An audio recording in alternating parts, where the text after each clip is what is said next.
Halo teman-teman semua, video ini saya buat sebagai bagian dari tugas mata kuliah Filsafat Hukum.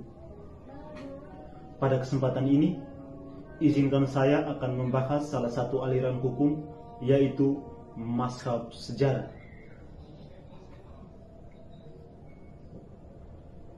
Jadi teman-teman, mazhab sejarah adalah hukum yang berpandangan bahwa hukum tidak diciptakan secara tiba-tiba oleh penguasa, melainkan tumbuh dan berkembang secara alami bersama masyarakat.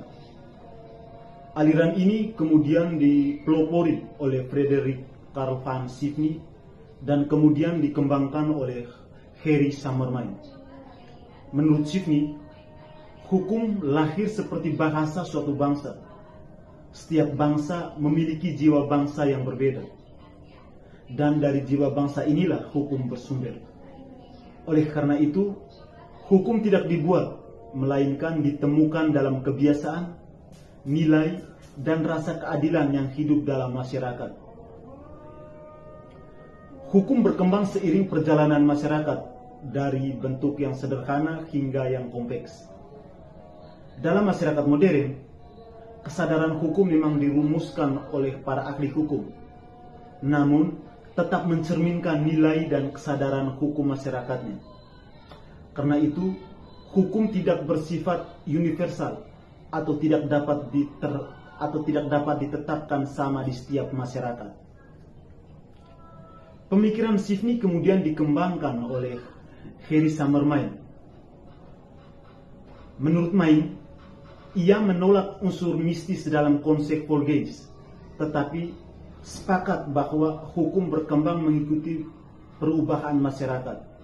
Menurut Main, perkembangan hukum ditandai dengan peralihan dari status ke kontrak, yaitu dari masyarakat tradisional yang hubungan hukumnya ditentukan oleh kesadaran sosial, menuju masyarakat modern yang hubungan hukumnya didasarkan kepada kesepakatan dan perjanjian secara sadar.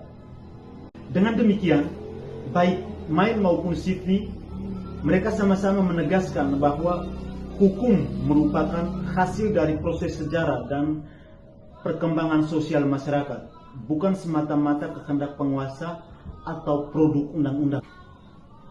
Sebagai contoh kasus, saya mengambil sengketa tanah adat dan perjanjian dengan perusahaan. Jadi, di suatu daerah, masyarakat adat telah menguasai dan mengelola tanah secara turun-temurun berdasarkan hukum adat. Tanah tersebut digunakan untuk bertani, berkebun, dan untuk kegiatan adat. Meskipun tidak memiliki sertifikat resmi dari negara, hak atas tanah itu diakui secara kuat oleh seluruh masyarakat adat. Suatu saat, pemerintah daerah memberikan izin kepada sebuah perusahaan perkebunan untuk mengelola wilayah tersebut. Masyarakat adat menolak karena tanah tersebut merupakan tanah ulayat yang telah lama diatur dan dilindungi oleh hukum adat. Akibatnya terjadi sengketa antara masyarakat adat dan perusahaan dan maupun pemerintah. Setelah melalui proses musyawarah, masyarakat adat dan perusahaan akhirnya membuat perjanjian kerjasama yang mengatur batas wilayah, pembagian hasil, serta kewajiban perusahaan untuk menjaga lingkungan dan menghormati adat setempat. Jadi teman-teman, menurut saya perihal kasus di atas, kasus ini sangat sesuai dengan pemikiran mazhab sejarah hukum. Sengketa tanah adat ini menunjukkan bahwa hukum tidak hanya bersumber dari undang-undang, tetapi tumbuh dari kebiasaan dan nilai yang hidup dalam masyarakat. Hak atas tanah ulayat merupakan bentuk hukum yang lahir dari Volgeis, sebagaimana dikemukakan oleh Sydney. Penolakan masyarakat adat terhadap izin pemerintah merupakan upaya memahami hukum adat yang telah hidup secara turun-temurun.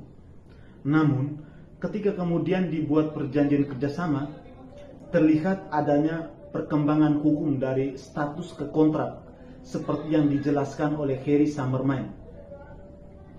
Hal ini menunjukkan bahwa hukum adat tetap hidup dan mampu menyesuaikan diri dengan masyarakat modern tanpa kehilangan identitasnya. Jadi teman-teman, melalui mazhab sejarah hukum, kita belajar bahwa hukum tidak lahir dari meja kekuasaan, tetapi tumbuh dari denyut kehidupan masyarakat itu sendiri. Di sanalah hukum menentukan maknanya tertentu.